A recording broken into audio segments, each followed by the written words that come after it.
ચાલો મિત્રો, હું છું સૌજી લાઠિયા.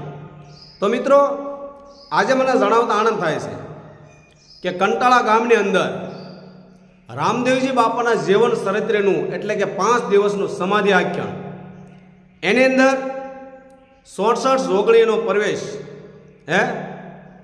જ્યારે રામદેવજી બાપા દ્વારકાની અંદર વસંત પશ્ચમીનો મેળો માણવા ગયા હોય અને દિલ્હીનો બાદશાહ આ તકનો લાભ લઈ અને રણુજા પર ચડાઈ કરે છે, ત્યારે ગોરખનાથ, કુંભારાય, મલ્લીનાથ આ બધાય રણુજાની વહારે જાય છે. ત્યારે મલ્લીનાથ તેમની યોગ શક્તિ પ્રમાણે 66 જોગણીઓને પ્રગટ કરે છે. તો પ્રથમ ભગવતી ખોડિયાર માતાને પ્રગટ કરે છે મિત્રો. તો ભગવતી ખોડિયારમાં પ્રગટ થાય છે અને ખોડિયારમાં આવે છે મિત્રો. તો વિડીયોમાં ઠેર રીતે બન્યા રહેજો મિત્રો. હું તમને 66 જોગણીના દર્શન કરાવું છું.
ભગવતી ખોડિયારમાં પ્રગટ થયા છે. હવે મલ્લીનાથ ભગવતી સામુંડા માતાને બોલાવે છે, પણ સામુંડા માતા કઈ રીતે આવે છે મિત્રો જોવો તમે.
અને હવે મિત્રો મલ્લીનાથ ભગવતી મેલડીને યાદ કરે છે મિત્રો.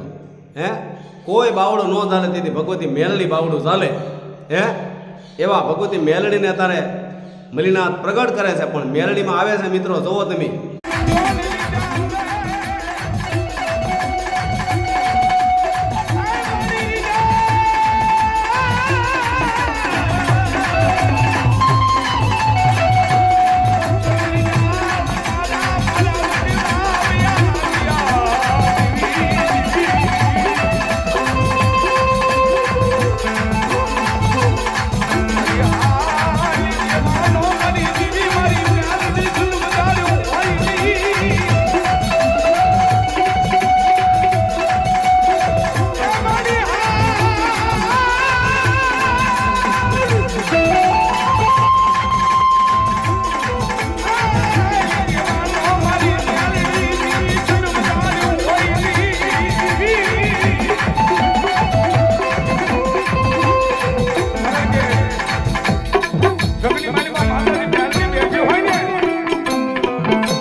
તો મિત્રો આ તો પહેલો ભાગ. હવે બીજા ભાગની અંદર બીજા દેવીનો તમને હું દર્શન કરાવીશ. માટે બધા વિડીયો જોતા રહેજો. કારણ કે બધા વિડીયો જોશો તો જ તમને ખબર પડશે કે દેવીઓ કઈ રીતે રણુજાની સહાય માટે ગયા હતા. એટલે આ વિડીયોમાં એટલું હતું. હવે બીજા ભાગની અંદર તમને બીજા વિડીયો બતાવું છું. ચેનલમાં નવો હોય તો ચેનલ સબસ્ક્રાઈબ કરજો. ફોલો કરવાનું બાકી હોય તો ફોલો કરી નાખજો મિત્રો. કાયમની માટે આવા ધાર્મિક વિડીયા મારી ચેનલમાં જોવા મળશે. બાપા સીતારામ, જય માતાજી.